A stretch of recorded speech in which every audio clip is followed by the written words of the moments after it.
Fridge খুলে দেখি অল্প কিছু কাঁচা আম পড়ে আছে, তাও প্রায় 2 সপ্তাহ আগের। ভাবলাম এগুলো দিয়ে সবচেয়ে ইজি ওয়েতে আমসত্ত্ব বানানো যাক। আর বানানোর পরে টেস্ট করে বুঝলাম, আরে এটা তো হুবহু সেই ছোট্টবেলার প্রাণ ম্যাঙ্গো বারের মতো টেস্ট। এর জন্য প্রথমেই আমগুলো ধুয়ে খোসা ছাড়িয়ে নিতে হবে এবং ছোট ছোট টুকরো করে কাটতে হবে। আমার সেই ম্যাঙ্গো ক্যান্ডির কথা মনে আছে? আমি কখনোই ভাবিনি যে সেই রেসিপিটা আপনাদের এত পছন্দ হবে। এই রেসিপিটা মোটামুটি সব প্ল্যাটফর্মেই মিলিয়ন ক্রস করেছে। ওকে, এখন আসি আমার এই আমসত্ত্বর রেসিপির দিকে। আমি আমগুলো সিদ্ধ করে নিয়েছি এবং সিদ্ধ হয়ে গেলে একটা ম্যাশারের সাহায্যে সবকিছু ম্যাশ করে নিয়েছি। আমি চেয়েছিলাম একদম স্মুথ একটা টেক্সচার, সেজন্য এখন এই আমের পাল্প একটা স্ট্রেনারে নিয়ে ছেঁকে নেব।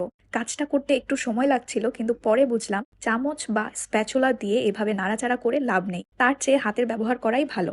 আমি অফ ক্যামেরাতে বাকি কাজটা হাত দিয়ে করেছি। ছেঁকে নেওয়া হয়ে গেলে আমের পাল্প একটা কড়াইয়ে ঢেলে নেব এবং এর মধ্যে পরিমাণ মতো চিনি এবং লবণ অ্যাড করব।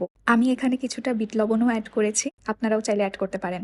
লবণ এবং চিনির পরিমাণ আপনারা আপনাদের টেস্ট অনুযায়ী দিবেন, তাই এখানে লবণ এবং চিনির পরিমাণটা বলা হয়নি। এখন একটা ট্রেতে খানিকটা সরিষার তেল মাখিয়ে আমের পিউরি সমানভাবে ঢালতে হবে। আমি এখানে ছোট ছোট 2টা ট্রেতে ঢেলে নিয়েছি, তারপর রোদে শুকাতে হবে 2-3 দিন। কিন্তু কথা তা না, কথা হচ্ছে এখানে আমের পিউরির কালার 2টা ট্রেতে 2 রকম। কিন্তু কেন?